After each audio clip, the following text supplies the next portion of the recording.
Bueno, mi nombre es Diego Marino, soy especialista en medicina interna y en reumatología. Actualmente soy médico de planta de la División de Reumatología del Hospital de Clínicas y el tema de hoy es, vamos a hacer unos comentarios sobre vasculitis sistémicas. La idea es que en esta primera parte de la charla hablemos algunos conceptos de las generalidades y de las vasculitis de pequeño vaso, y en una segunda charla tratemos la vasculitis de grandes vasos. Ante todo, empecemos con definiendo qué es una vasculitis.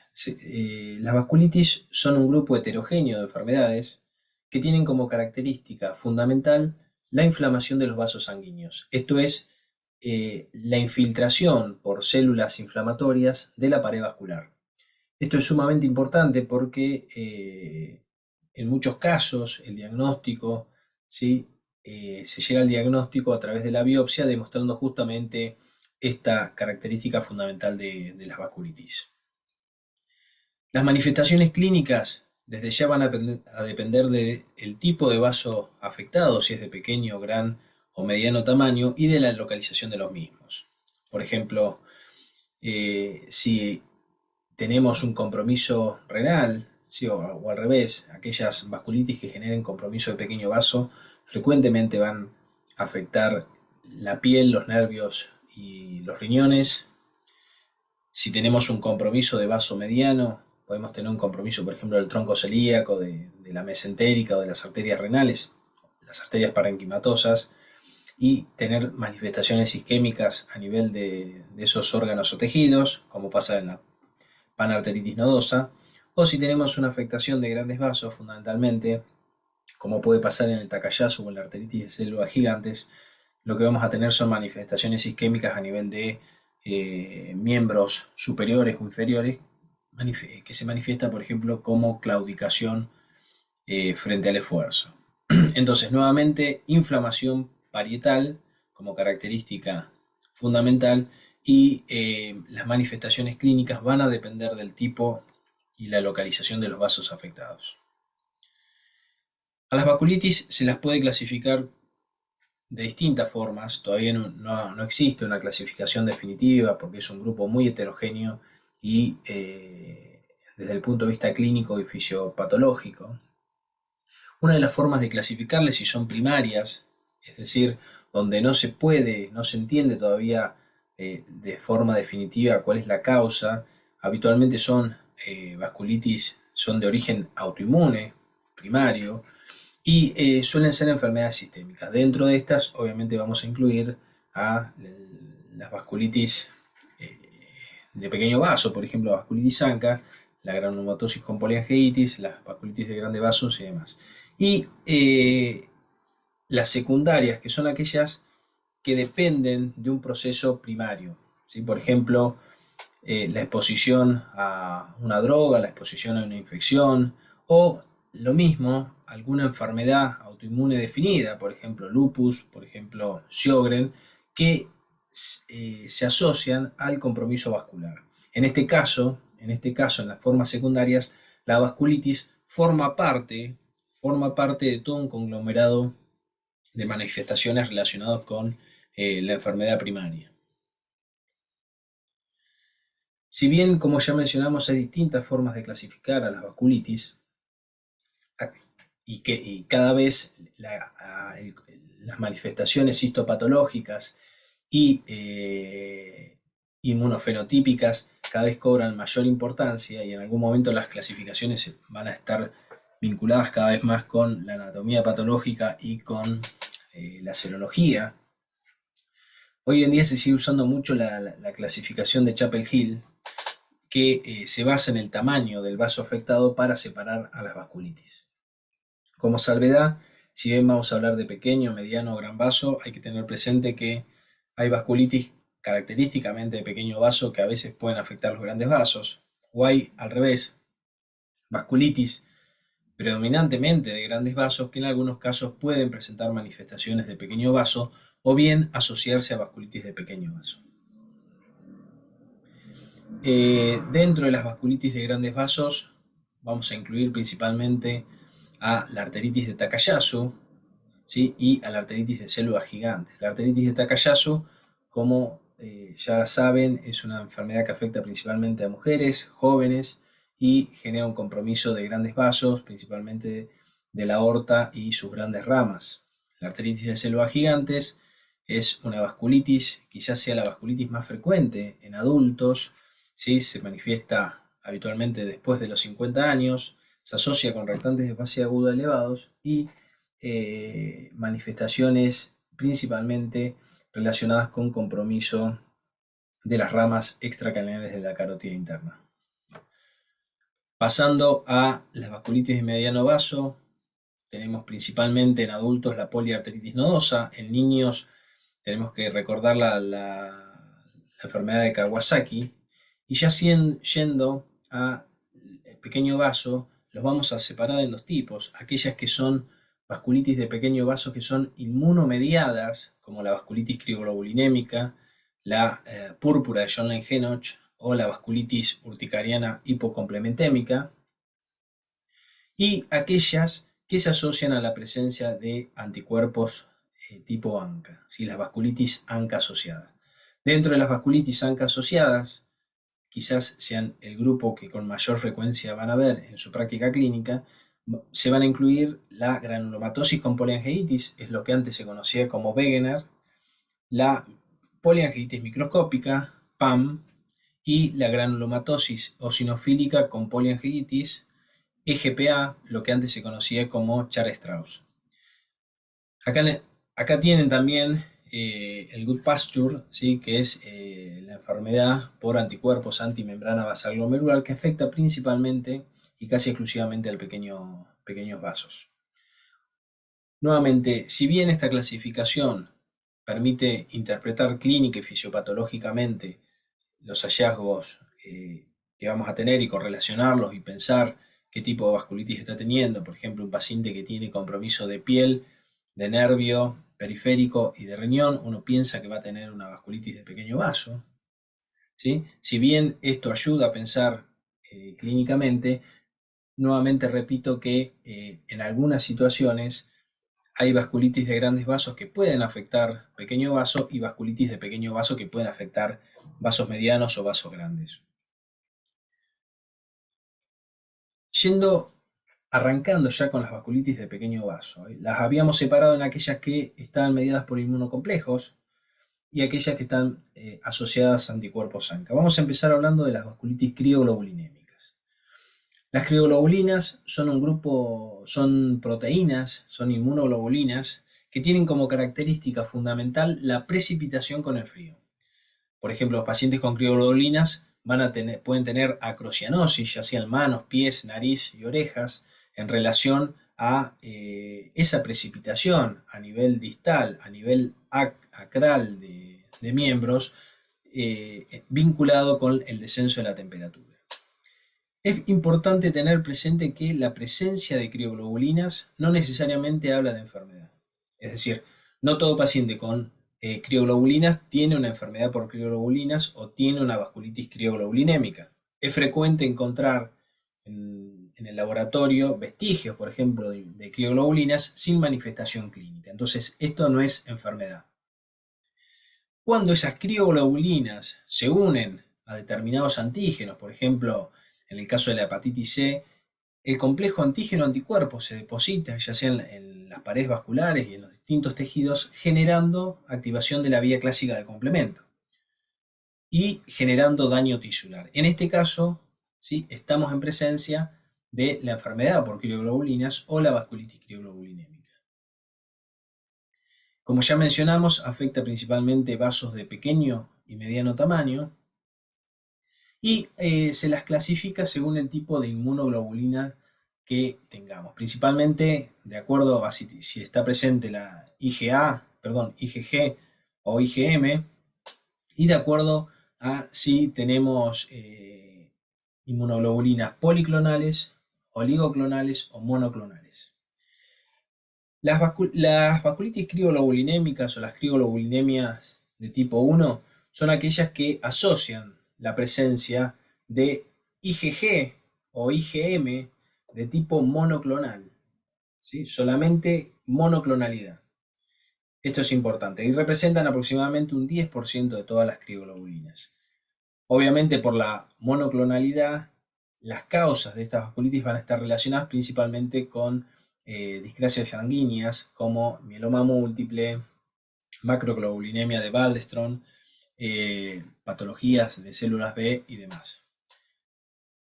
Los otros dos tipos de vasculitis crioglobulinémicas son la tipo 2, que representa el 65% de todas las vasculitis crioglobulinémicas, y lo que vamos a tener van a ser inmunoglobulina M habitualmente monoclonal, y por otro lado IgG de tipo policlonal. En este caso, el componente IgG de las crioglobulinas puede tener actividad de factor reumatoideo positivo.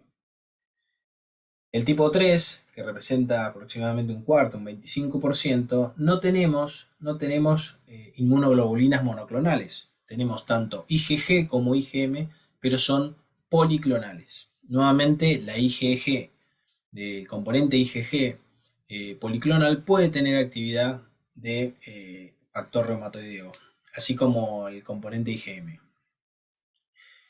La tipo 2 y la tipo 3 se las denomina crioglobulinemias mixtas porque tienen una mezcla, ¿sí?, de IgG e IgM.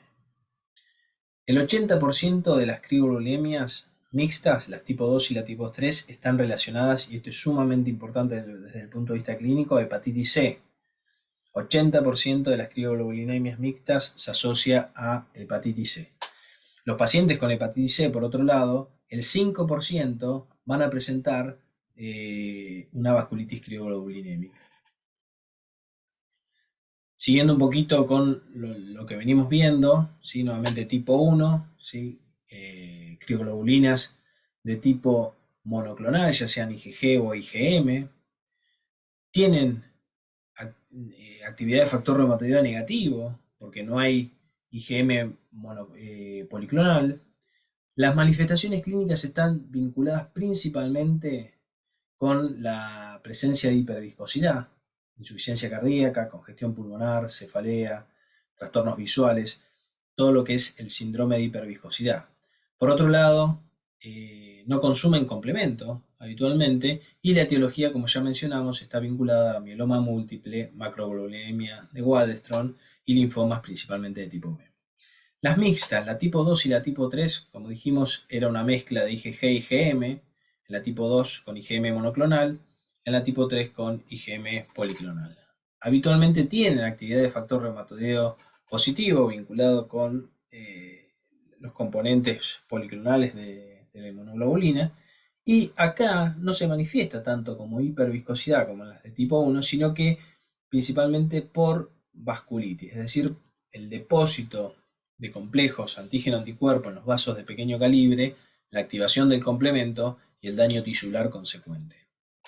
Como dijimos, desde el punto de vista fisiopatológico, la activación del complemento es importante, por lo cual consumen complemento en el 90% de los casos, y consumen principalmente C4 fundamentalmente. Y esto es diferente, por ejemplo, a lo que pasa en lupus, que la activación de la vía del complemento genera compromiso y descenso tanto del C3 como del C4. Entonces, la presencia de manifestaciones de pequeño vaso, púrpura, neuropatía periférica, glomerulonefritis, y en el laboratorio un complemento bajo a predominio de C4, sugiere la presencia de crioglobulinas.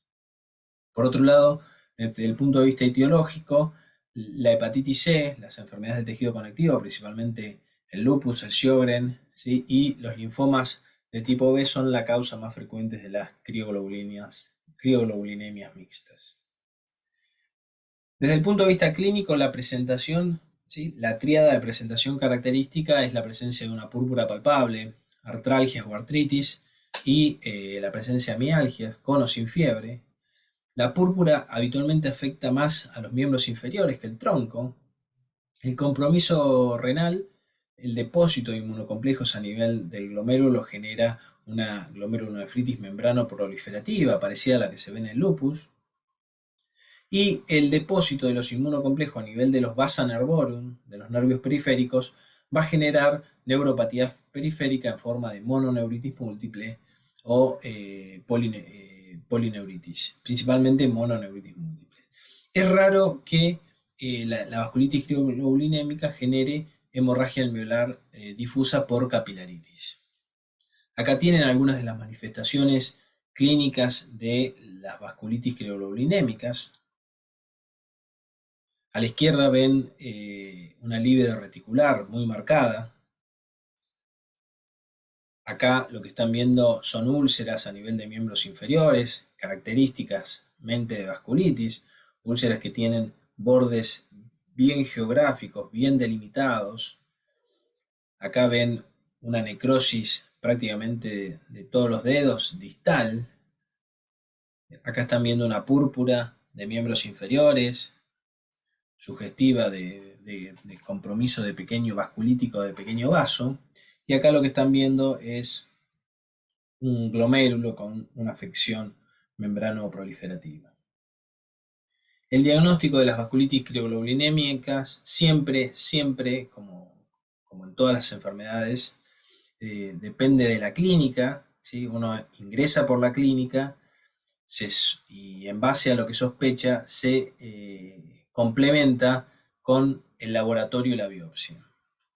En el laboratorio lo que va a ayudar es el consumo de complemento, principalmente el consumo de C4, un factor reumatoideo positivo, un proteinograma con hipergama de tipo policlonal, y por otro lado, obviamente demostrando la presencia de crioglobulinas. Es importante tener presente que las crioglobulinas, el método de extracción y de procesado es sumamente importante en los resultados que se obtienen. Es decir, si la técnica es inadecuada o si la muestra no se procesa de forma inmediata, no se la mantiene caliente a la muestra y se la transporta al laboratorio de forma adecuada, probablemente los resultados sean negativos o no sean definitivos, por lo cual es sumamente importante saber dónde se realizó y la experiencia que tiene el laboratorio en la determinación de crioglobulinas.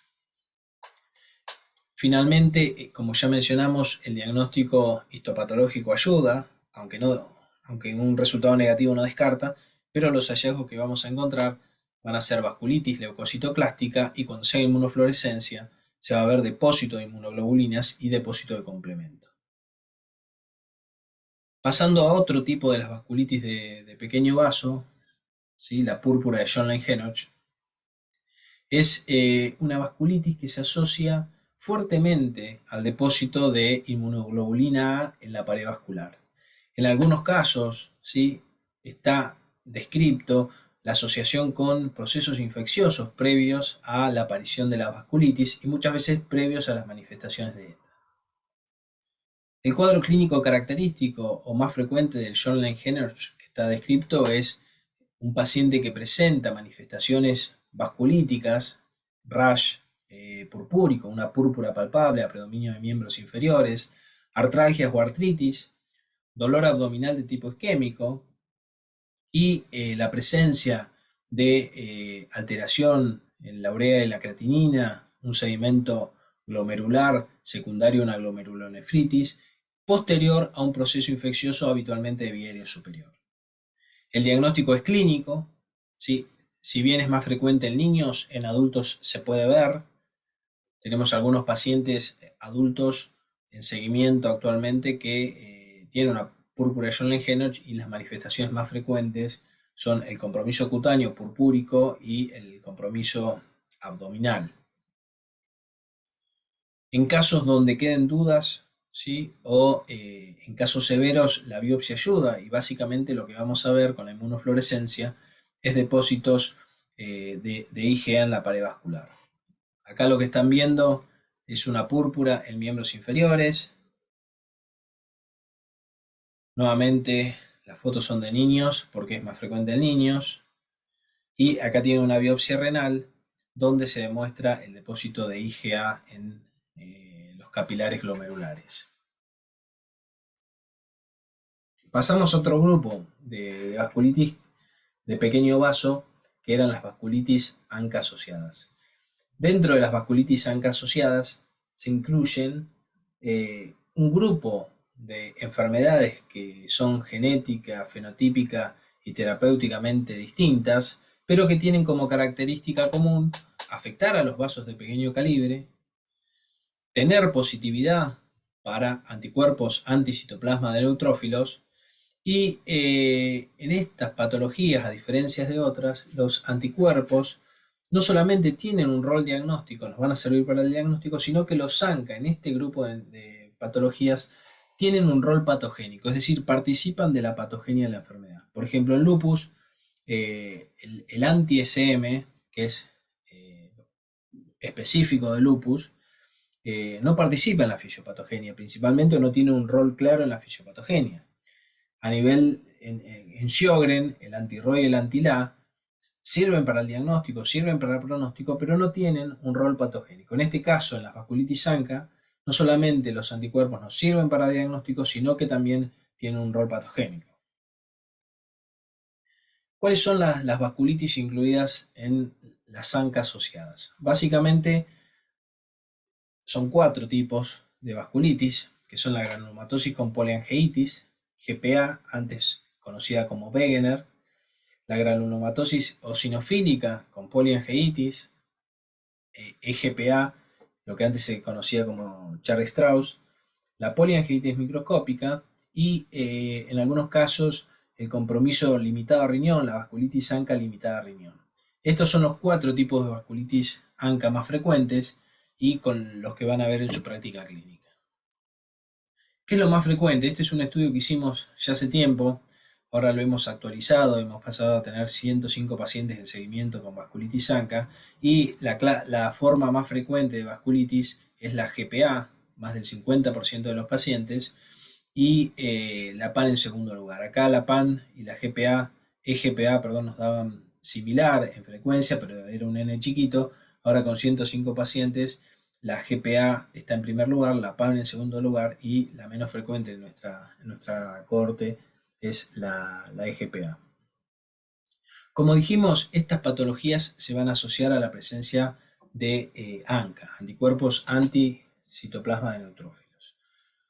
Y esto es importante tenerlo presente porque el tipo de anticuerpo anticitoplasma de neutrófilos, el tipo de antígeno, ¿sí?, que esté en estas vasculitis, no solamente va a definir el fenotipo clínico, es decir, qué manifestaciones clínicas tiene, sino también el pronóstico, el compromiso que va a presentar el paciente, la respuesta terapéutica y las recaídas.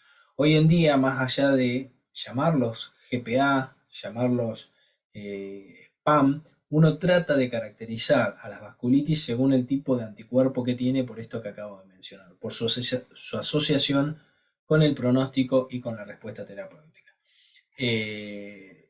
Por ejemplo, aquellos pacientes que tengan un anti-MPO, anti-mieloperoxidasa positivo, son pacientes que van a presentar con mayor frecuencia compromiso pulmonar, compromiso renal, van a tener buena respuesta terapéutica y no van a tender a recaer tantos como los pacientes que tienen un PR3 positivo. Los pacientes que tienen PR3 positivo van a tener mayor compromiso de senos paranasales, pueden tener compromiso renal y compromiso pulmonar y habitualmente son pacientes que van a recaer una vez que se trate de bajar el tratamiento. Por lo cual, hoy en día, además del nombre clásico, granulomatosis con poliangeitis, uno trata de llamar a las vasculitis, por ejemplo, diciendo vasculitis MPO asociada o vasculitis ANCA tipo PR3, de acuerdo al antígeno que predomine. Con respecto a la epidemiología, tiene una incidencia entre 10 a 20 casos por millón.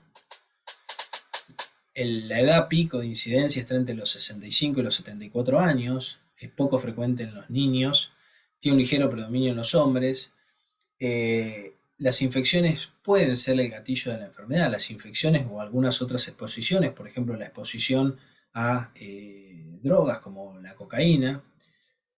En algunos casos la colonización de nasal por estafilococo aureus se asocia fuertemente a las recaídas en la GPA y, como mencionamos, algunas drogas como el sílice, el propiltioracilo y drogas como la cocaína pueden gatillar, ¿sí?, por un lado, autoinmunidad y generar un cuadro vasculítico típico, o bien pueden generar un cuadro similar a una vasculitis.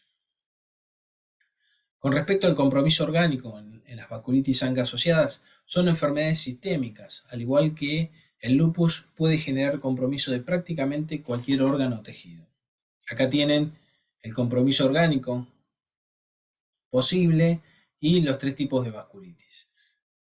Esto son datos sacados de las 3 principales cohortes, ya sea de GPA, de PAM o de EGPA, y lo que van a ver, por ejemplo, que cada una tiene, si bien pueden afectar todos los tejidos, cada una tiene determinados órganos y tejidos que afecta con mayor frecuencia.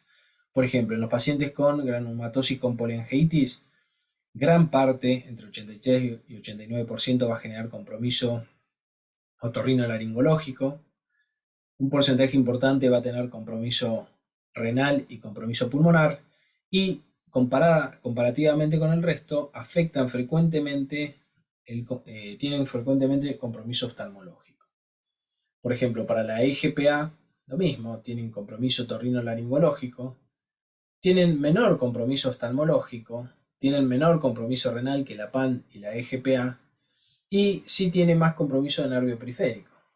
Con respecto a la PAM, por ejemplo, tiene poco compromiso otorrinolaringológico, tiene poco compromiso oftalmológico, pero tiene un compromiso renal y pulmonar elevado y también de nervio periférico. Está visto que no solamente el fenotipo clínico define cuáles son las manifestaciones de los pacientes, o en realidad las manifestaciones definen el tipo de fenotipo, GPA, PAM o EGPA, sino que ese compromiso orgánico se asocia a, como ya mencionamos, el tipo de anticuerpo que tenemos. Por ejemplo, los pacientes que tienen PR3 positivo van a tener con mayor frecuencia compromiso respiratorio, manifestaciones otorrinolaringológicas, manifestaciones nefrológicas y manifestaciones neurológicas comparados con los que tienen MPO. Los que tienen MPO habitualmente van a tener compromiso sistémico, ¿sí? Van a tener compromiso cutáneo, van a tener compromiso gastroenterológico, ¿sí? Comparativamente con aquellos pacientes que tienen PR3 negativo. Nuevamente, más allá, independientemente del porcentaje para cada compromiso, ustedes, el concepto que les tiene que quedar es que el tipo de anticuerpo, ya sea MPO o PR3, define el compromiso orgánico y por ende se asocia al pronóstico y también se asocia a la respuesta terapéutica. Por lo cual, además de la clasificación, ya sea de pequeño o gran vaso, y al fenotipo clínico en vasculitis ANCA, GPA, PAM y EGPA, uno tiene que clasificar a la vasculitis ANCA, o al menos tener este concepto, vinculada con el tipo de anticuerpo presente. Estamos hablando de vasculitis ANCA, pero ¿qué son los ANCA? Los ANCA son, como mencionamos, anticuerpos contra los gránulos azurófilos del citoplasma neutrófilos. De ahí viene la sigla ANCA. Están relacionados, como ya mencionamos, fuertemente con la patogenia de la vasculitis, tienen un rol activo en la patogenia de la enfermedad. Se detectan principalmente por inmunofluorescencia. Cuando uno habla de ANCA-C, ¿sí?, habla de un patrón citoplasmático, que es el que tenemos acá, se tiñe principalmente el citoplasma con inmunofluorescencia, y cuando tenemos un patrón, un ANCA-C, se tiñe principalmente la parte periférica, ¿sí?, y por eso se define como P.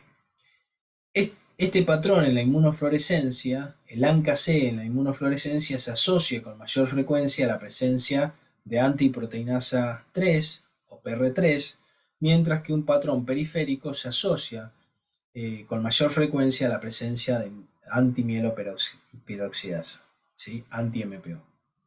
Nosotros clínicamente no solamente vamos a pedir ANCA cuando sospechemos una vasculitis de pequeño vaso, sino que también vamos a pedir los antígenos correspondientes. Es decir, en el pedido se va a pedir ANCA-C, ANCA-P y también se va a pedir anti-MPO, ¿sí? Y PR3. Un porcentaje significativo, entre el 10 y el 20% de los pacientes tienen ANCA negativo, pero pueden tener positividad para los antígenos, el MPO y el PR3.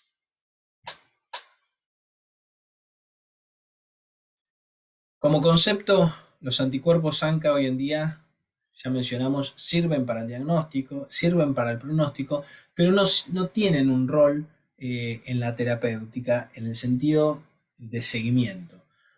A diferencia de lo que pasa en lupus con el anti-DNA y el complemento que reflejan la actividad de la enfermedad, los anticuerpos ANCA no reflejan la actividad de la enfermedad. En algún momento se había planteado si el PR3 tenía algún rol en el seguimiento de los pacientes, pero hoy en día no se usa siempre para definir la actividad. Se define principalmente con la clínica y con las imágenes.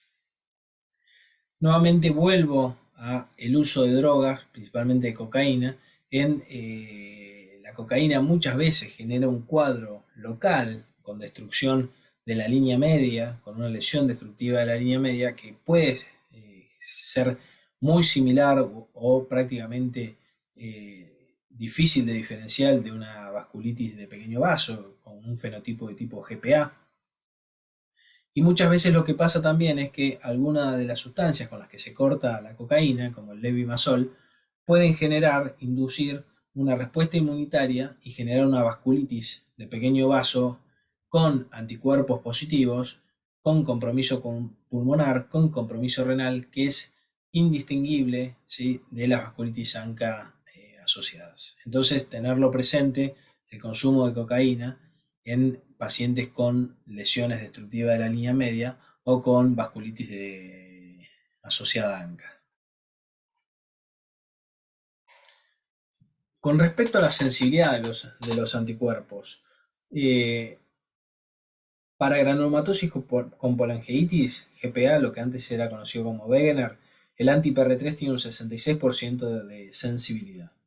Para PAM, ¿sí?, el MPO tiene un 58% de sensibilidad, mientras que para Char-Strauss, ¿sí?, que quizás sea el más seronegativo de todas las vasculitis ANCA asociadas, miren esto, el PR3 tiene una sensibilidad menor al 5% y el MPO tiene una sensibilidad menor al 40%. Es decir, más allá de los anticuerpos, siempre predomina el cuadro clínico y esto es fundamental.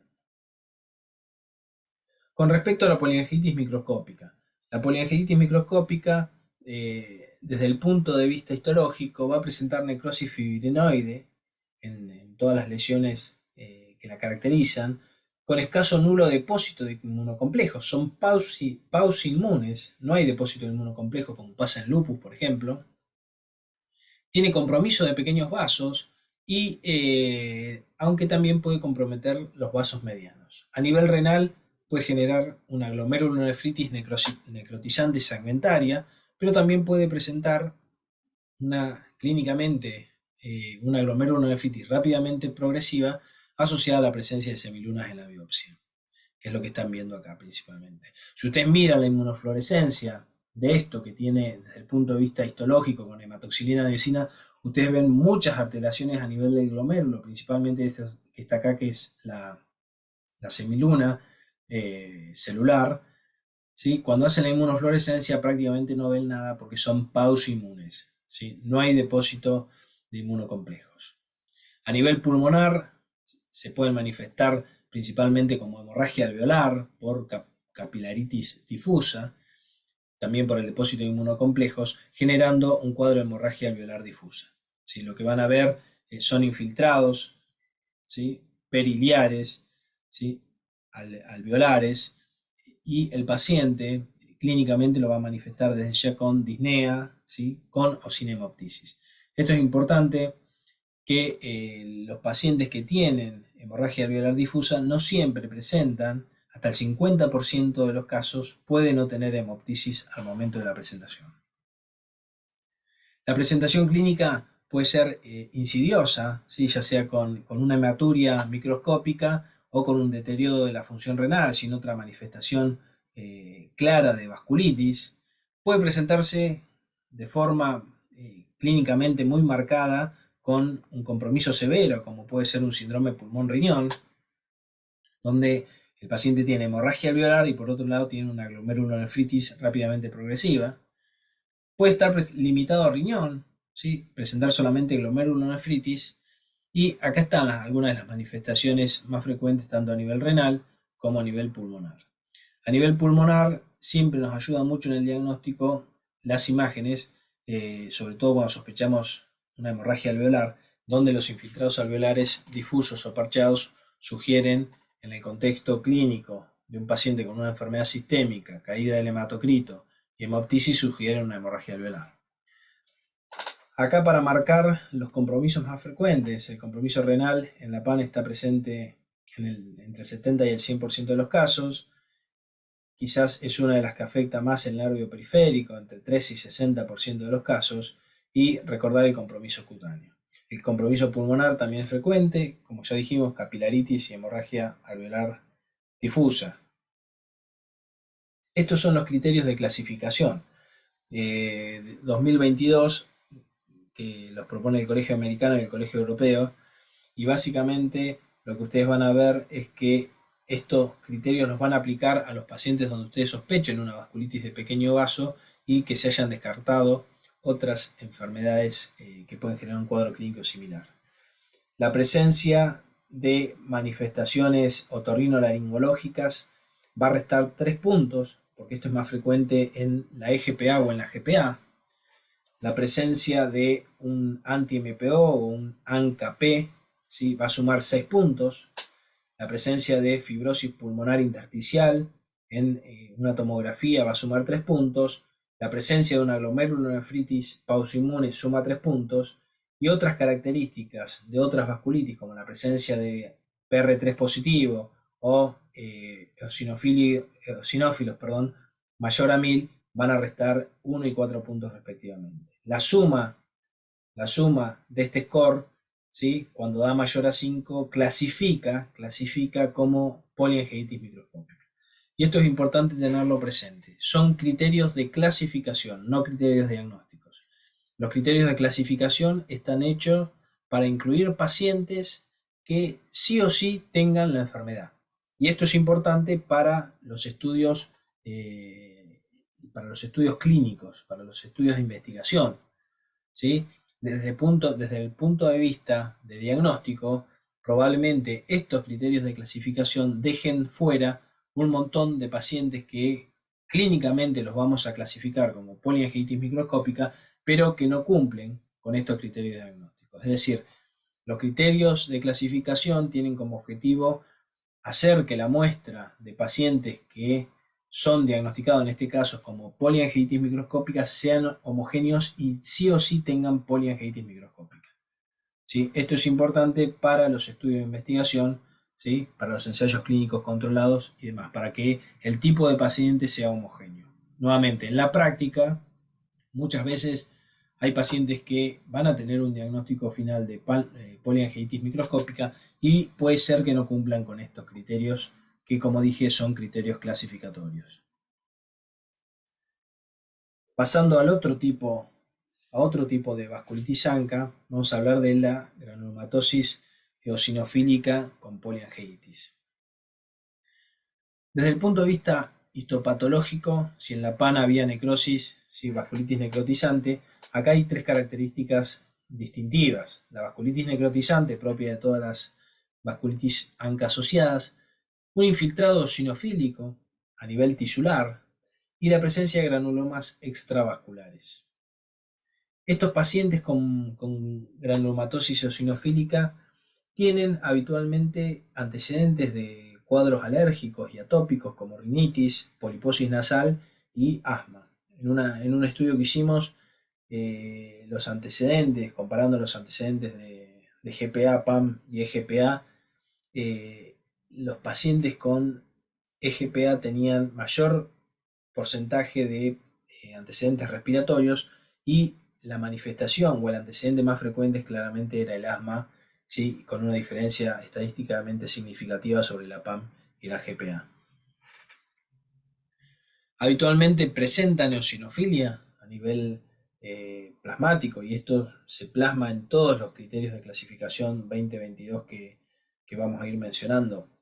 Hasta el 60% de los pacientes pueden ser ANCA negativos. Quizás la EGPA, como ya lo mencionamos, sea de las vasculitis ANCAs con mayor seronegatividad de las tres. Y cuando es positivo, predomina un patrón ANCA-P o el antígeno que es el MPO.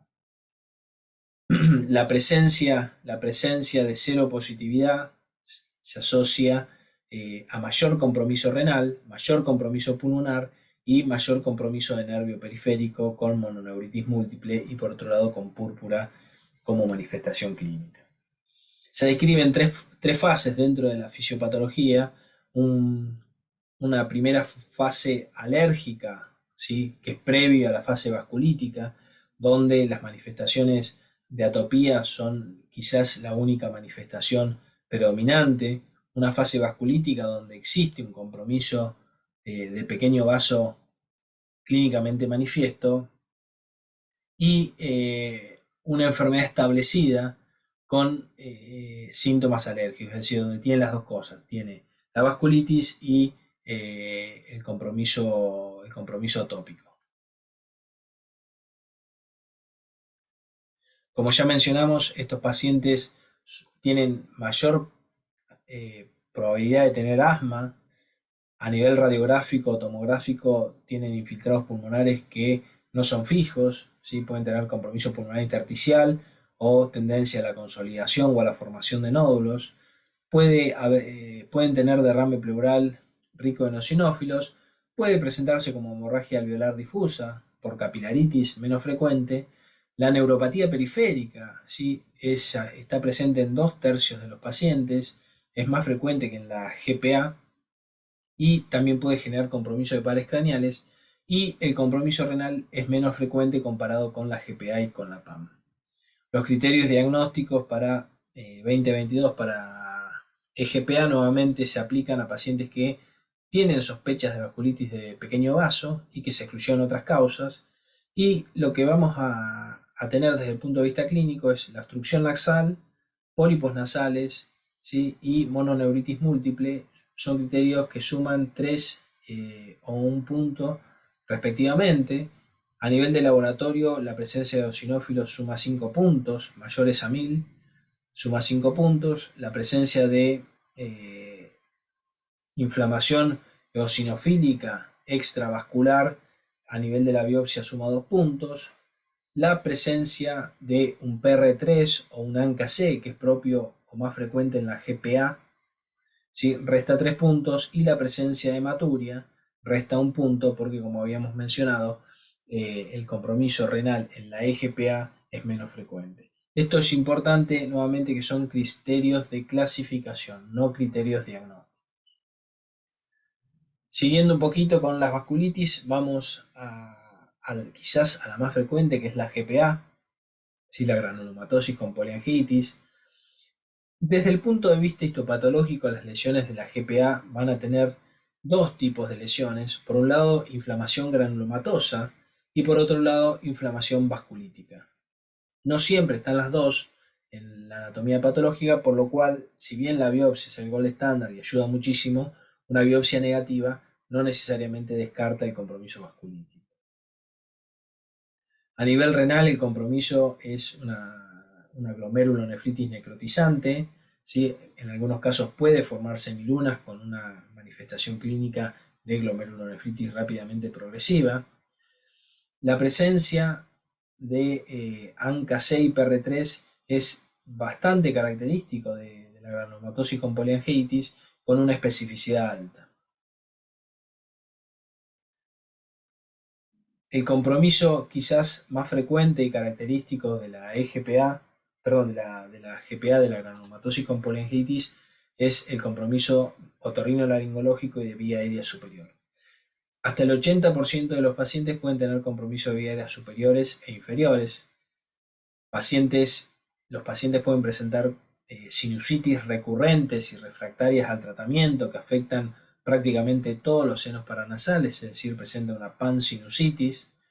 Puede presentar costras nasales o epistaxis recurrentes, y la lesión con el tiempo es sumamente agresiva tanto con el cartílago y con el hueso, y puede generar lesiones destructivas, tanto cartilaginosas como óseas, y generar una alteración anatómica en estadios avanzados de la nariz que se denomina nariz sencilla de montar.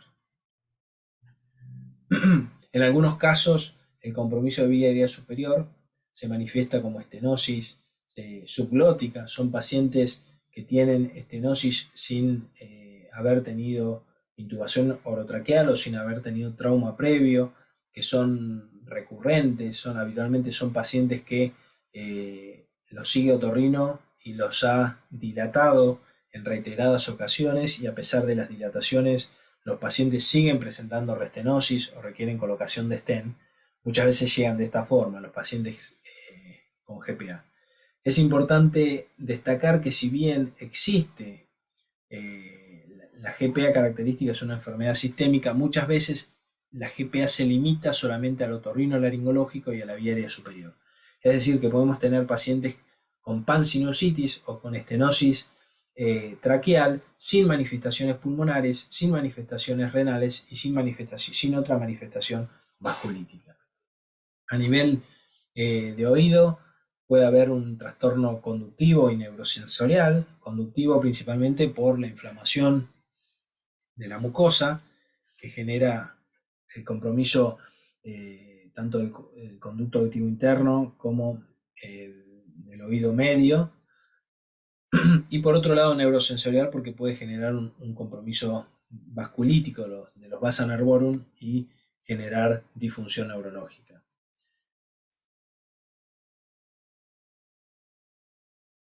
A nivel pulmonar, ¿sí? El 90% de los pacientes va a presentar algún tipo de compromiso durante su evolución, ¿sí? Puede generar una capilaritis difusa que se manifieste como una hemorragia alveolar difusa, que es prácticamente idéntica a la que se puede ver en la PAM. Otra de las manifestaciones frecuentes, sumado a la pansinusitis, son los nódulos pulmonares múltiples, que pueden ser solamente nódulos o en algunos casos cavitarse. Si los nódulos pueden llegar a ser verdaderas masas que ocupan prácticamente todo un lóbulo. En este caso es sumamente importante, por el tratamiento que se va a hacer, tratar de descartar, ¿sí? Llegar hasta el último recurso para descartar que no haya un proceso infeccioso. Hemos tenido pacientes con un cuadro clínico que sugiere una GPA, una granulomatosis con poliangeitis, con compromiso rinosinusal, con compromiso pulmonar, con nódulos cavitados, con cultivos para gérmenes típicos negativos, gérmenes atípicos negativos, que cuando se hace la biopsia y la escinsión de un lóbulo y se lo estudia desde el punto de vista histológico, se encuentran gérmenes, se encuentran micobacterias, se encuentran hongos o se encuentran otros gérmenes atípicos, y esto es sumamente importante por el tratamiento de estos pacientes. Cuando es vasculítico es la inmunosupresión severa. Si no descartamos una infección, si hacemos una inmunosupresión severa, obviamente que el paciente va a evolucionar mal. A nivel renal, como dijimos, puede presentar una vasculitis necrotizante, ¿sí? Típicamente pausoinmune, es decir, que en inmunofluorescencia no va a haber depósito de antígenos y anticuerpos. A nivel oftalmológico puede generar escleritis, puede generar queratitis, epiescleritis, y muchas veces puede manifestarse como un pseudotumor orbitario. Puede generar compromiso del nervio periférico, principalmente mononeuritis múltiple, y por otro lado muchas veces compromisos de pares craneales vinculado a la presencia de paquimeningitis, el engrosamiento inflamatorio de las meninges. Rara vez la GPA genera compromiso cardíaco, que es más frecuente y es pronóstico en el caso de lo que antes se llamaba Char-Strauss, que es la granulomatosis eosinofílica con poliangeitis.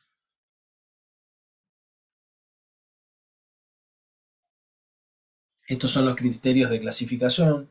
Obviamente desde el punto de vista clínico, el compromiso otorrinolaringológico, ¿sí? Ya sea con epistaxis, úlceras, costras, congestión, la destrucción cartilaginosa, ¿sí? O las alteraciones auditivas, ya sean conductivas o neurosensoriales, van a sumar puntos.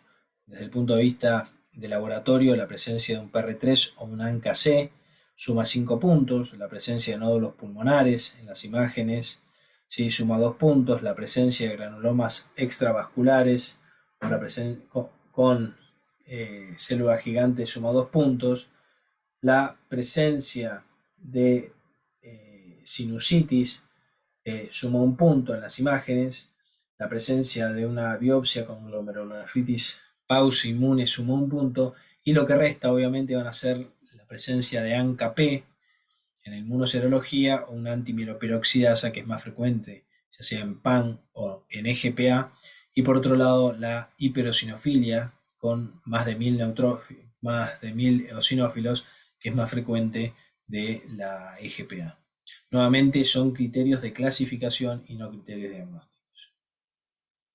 ¿Cómo llegamos al diagnóstico de las vasculitis ANCA? Hacemos la aproximación por el cuadro clínico, es decir, un compromiso de pequeño vaso, principalmente compromiso pulmonar, compromiso rinosinusal, compromiso de piel, compromiso renal, compromiso de nervio periférico. En esa situación sospechamos una vasculitis de pequeño vaso. El laboratorio con un sedimento urinario nos va a ayudar, ¿sí? Son pacientes que habitualmente por el compromiso sistémico tienen reactantes de fase aguda elevados, pueden tener alteración de la función renal y un sedimento con hematuria o proteinuria. Las imágenes, ya sea pulmonares, de senos paranasales, nos van a ayudar muchísimo, ¿sí? Y por otro lado, el sedimento por nefrología también nos va a ayudar, y acá es esencial porque la presencia en un sedimento de proteinuria y de hematuria dismórfica nos va a estar hablando de un compromiso glomerular. La determinación de los anticuerpos, ya sea ANCA por inmunofluorescencia y su categorización como ANCA-C o ANCA-P, nos orienta, y desde ya los antígenos específicos, el anti, el MPO y el PR3 por ELISA, ¿sí? Nos terminan de dar una orientación inmunoserológica que complementa los hallazgos clínicos. Por otro lado, la biopsia, muchas veces, y sobre todo la histopatología y los cultivos, son sumamente importantes en la aproximación diagnóstica y en el diagnóstico diferencial de estas vasculitis. Hay otros estudios como la electromiografía para definir si existe un compromiso de nervio periférico, una fibrolaringo para ver la estenosis traqueal, y otros estudios que son específicos de acuerdo al compromiso orgánico particular de cada una de las vasculitis que estemos pensando. Con respecto al pronóstico, hay algo que se llama Five Factor Score, que se asocia a la mortalidad que van a presentar los pacientes a 5 años. Y ustedes lo que ven acá es que los pacientes que tienen insuficiencia renal, compromiso gastrointestinal, compromiso cardíaco, son pacientes que van a tener mayor mortalidad a los 5 años, ¿sí? Esto es, acá separa los tipos de vasculitis, poliartritis nodosa, la PAM, el Char-Strauss o EGPA y la GPA, y en todos la presencia de un compromiso, en la mayoría la presencia de esos compromisos, ¿sí? Repito, renal, gastrointestinal, cardíaco o neurológico, se asocia a mayor mortalidad de los pacientes.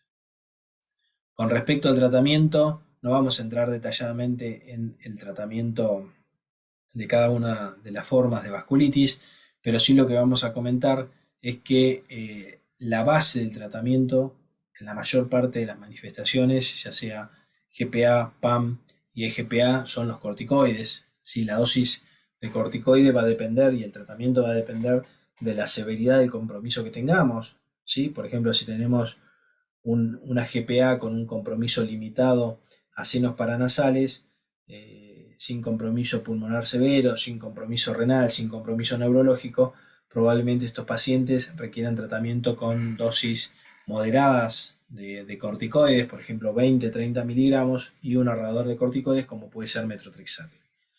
Ahora bien, si los pacientes presentan una manifestación severa, llámese manifestación severa hemorragia alveolar, glomerulonefritis rápidamente progresiva, un síndrome pulmón-riñón, si tiene neuropatía periférica con compromiso motor significativo, si tiene compromiso del sistema nervioso central, todas estas manifestaciones son graves y habitualmente los pacientes van a recibir pulsos de corticoide y habitualmente un tratamiento con inmunosupresor agresivo, habitualmente con ciclofosfamida o rituximab.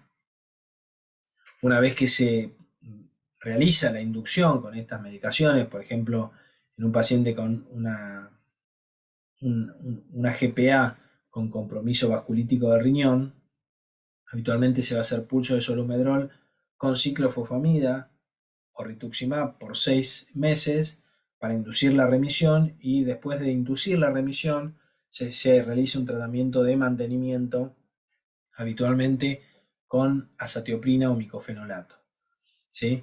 Pero recuerden que el tipo de tratamiento que van a utilizar va a ser de acuerdo a la severidad de la enfermedad. En algunos casos hay otras terapias, como puede ser la plasmaféresis, que hoy en día hay estudios que han demostrado que no han demostrado eficacia, no han demostrado utilidad para hemorragia alveolar o para compromiso renal.